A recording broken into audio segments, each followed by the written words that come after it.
ఈ వీడియోలో నేను నాన్ వెజ్ గురించి ప్లస్ ఏజ్ జూడో గురించి ఇద్దరి గురించి మాట్లాడడం జరుగుతుంది. ఏజ్ జూడో నిన్న ఎంతో ఆవేశంగా అతని గురించి వీడియో చేశాడు అన్వేష్ గురించి. వీడియో చేసి హిందూ మతం జోలికి వస్తే కబడ్దార్ అని చెప్పేసి సీతమ్మ తల్లి జోలికి కానీ హిందువుల జోలికి కానీ వస్తే కబడ్దార్ అని చెప్పేసి చాలా రిసౌండ్ వచ్చేలాగా ఇచ్చాడు వీడియోలో. కానీ తర్వాత వితిన్ 1 అవర్లోనే అది వీడియో తీసేశాడు. తీసేసిన తర్వాత నేను చూసి ఎంతో ఇన్స్పైర్ అయిన నేను వితిన్ 1 అవర్లోనే ఆ పొట్టినా కొడుకు వార్నింగ్ ఇచ్చాడని చెప్పేసి భయపడి తీసేయడం అనేది నిజంగా నన్ను తల వంచుకునేలా చేసింది. చాలా బాధ కలిగేలా చేసింది. ఎందుకంటే అంతమంది ఫాలోవర్స్ ఉన్న వ్యక్తి, 40 లక్షల మంది ఫాలోవర్స్ ఉన్న వ్యక్తి ఆల్మోస్ట్ మన హిందువులకని కాదు బలహీనులకు బలమైన గొంతుకగా ఉండే అతను ఒక నీచుడికి ఒక దౌర్భాగ్యుడికి భయపడి అట్లా డిలీట్ చేయడం అనేది చాలా బాధ కలిగించింది. దానికోసం వీడియో చేద్దాం అనుకుంటున్న టైంలోనే ఎంతో ఆవేశంగా గెంటితే గేటు కూడా డబల్ స్పీడ్లో వస్తుందని చెప్పేసి సినిమా డైలాగ్ ఉంది కదా, అట్లా మనడు హాయ్ అన్వేష్ అని చెప్పేసి మంచిగా ట్రోల్ చేస్తూ భలే వీడియో చేశాడు. దానిలో చెప్పాడు నువ్వు తగ్గే వరకు నేను తగ్గనని చెప్పాడు. ఎస్, వెరీ గుడ్, మీరు అలాగే ఉండాలి. మీరే కాదు, మీతో పాటు మేము కూడా.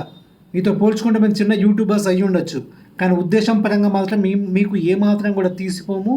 మీరు ఒక్క వీడియో చేస్తే మేము వాడి గురించి, వాడి ఇన్స్టాగ్రాము, వాడి యూట్యూబ్, ఎవ్రీథింగ్ మొత్తం ఫస్ట్ వాడి గొంతు నొక్కాలంటే ఈ సోషల్ మీడియాలో వాడు ఉండకూడదు. వాడికి సంబంధించిన అవశేషాలు కూడా సోషల్ మీడియాలో మిగలకూడదు. వాడు హిందువులని కాదు, ముస్లింలని కాదు, వాళ్ళు ప్రతి ఒక్కళ్ళని కూడా ఎవరైనా సంతోషంగా ఉంటే చూడలేని వెదవవాడు. యూట్యూబ్లో ఎవరైతే 2 మిలియన్ 3 మిలియన్ వాడికంటే ఎక్కువ సబ్స్క్రైబర్స్ ఉన్న వ్యక్తులు ఉన్నారో వాళ్ళందరికీ కూడా టార్గెట్ చేసిన వ్యక్తి. వాడి బ్యాడ్ ఇంటెన్షన్ అనేది జాగ్రత్తగా అబ్జర్వ్ చేస్తే ప్రతి ఒక్కరికి కూడా అర్థమవుతుంది. ఆ బన్నీ, ఆ సత్య యాదవ్, సంథింగ్ చాలామంది ఉంటారు. ప్రతి ఒక్కరు దీప్తి సునయన ఎవరైనా కావచ్చు, ఎవరైనా వీడికంటే ఎక్కువ పాపులర్ అయితే వాళ్ళని ఎలా అనగదొక్కాలి అనే దానికోసం ఒకటి చేస్తూ ఉంటాడు అనమాట. ఫైండ్ అవుట్ చేస్తూ ఉంటాడు, బెట్టింగ్ యాప్ అని లేదా ఇంకోటి అని చెప్పేసి. ఎలా ఎక్కడ వాళ్ళ చిన్న ఉంటాయి కదా, ప్రతి ఒక్కరికి లోపాలు ఉంటాయి కదా, దాన్ని ఫైండ్ అవుట్ చేస్తాడు. యాజుడ విషయంలో కూడా వాళ్ళ బ్రదర్ చేసిన తప్పుని, ఇంకా ఆయన అంతకుముందు చేసిన ఫ్యాషన్ షోలో మాట్లాడిన ఖండం తాలూకు మాటల్ని, ఇవన్నీ ఎందుకోసం, ఎవరి కోసం? వీడు నిజంగా మొగాడైతే, వీడు నిజంగా అంత మంచివాడే అయితే రాజకీయ నాయకులకు సంబంధించిన అవినీతి డబ్బు గురించి, దేశంలో జరుగుతున్న అక్రమాలు, స్టింగ్ ఆపరేషన్లు చేయమను, ఉండగొడుకుని స్టింగ్ ఆపరేషన్లు చేసి వాళ్ళను బయటపడి ఎక్స్పోజ్ చేయమను.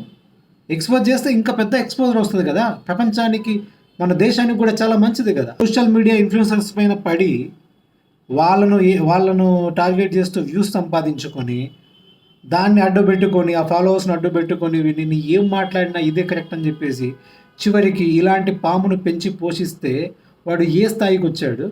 ఈ అమ్మ నీ దేశాన్ని విమర్శించే స్థాయికి వచ్చాడు వీడు. అది సిగ్గుపడండి రా. ఇంకా వాడిని ఫాలో చేస్తున్న ముండాగొడుకులు ఎవడైనా ఉంటే సిగ్గుపడండి రా భయ్. గొంతు రావట్లేదా మీకు? తిరిగి మాట్లాడండి. ఎప్పుడు ఎవడొక్కడికి సలాం కొడుతూనే ఉంటారా? లైకులు కొట్టడానికైనా మీరు పుట్టింది? గొంతు ఎత్తరా? గొంతు ఎత్తి ప్రశ్నించండి రా. ప్రతి నా కొడుకుని గుడ్డిగా అడ్మైర్ చేయడం కాదు, కొంచెం అవేర్నెస్ కూడా ఉండండి. ఇప్పుడు వాడు ఏదో వీడియో పెడితే దాని కింద పాజిటివ్గా కామెంట్ పెట్టిన ప్రతి పిచ్చ నా కొడుకు చెప్తున్నా, వాళ్ళు బోట్స్ అయితే కనుక ఓకే, లేదా నిజంగా వాళ్ళు నిజమైన సబ్స్క్రైబర్స్ అయ్యి, నిజమైన హిందువులు అయ్యి వాడి కనుక పెడతా ఉన్నట్టయితే ఇక మిమ్మల్ని దేవుడు కూడా బాగు చేయలేటరా. ఇప్పుడు విఆర్ రాజా ఒకడు, ఏజుడో ఒకడు, నేను నాలాంటి కొంతమంది రావణ్ ఫర్ ఇట్లా గొంతు విప్పారు. ప్రతి ఒక్కరు కూడా విప్పాలి. అసలు ఎవరికైనా సరే మన దేశం గురించి, మతాలు పక్కనట్టండి కాసేపు, దేశం గురించి మనం ఎంతో పవిత్రంగా చూసుకునే కొంతమంది వ్యక్తుల గురించి చెడుగా మాట్లాడితే ఆ థాట్ రావడానికే భయపడాలి. మళ్ళీ చెప్తున్నా, దానికోసం మనం ముందుగా చేయాల్సింది, కరాట కళ్యాణ్ గారు వెళ్ళి పోలీస్ కేసు పెట్టారు, పోలీసులు సీరియస్గా తీసుకున్నారు. ఈరోజు రేపు వాడి ఇన్స్టాగ్రామ్లో లేపేసే ప్రక్రియ మొదలైంది. అలాగే ఫస్ట్ యూట్యూబ్లో వాడి 2 అకౌంట్స్ను లేపేస్తే మన దేశానికి, ముఖ్యంగా మన తెలుగు రాష్ట్రానికి బయట సగం దరిద్రం పోతుంది. ఆ బూతులు వినే దౌర్భాగ్యం కూడా మనకు పోతుంది.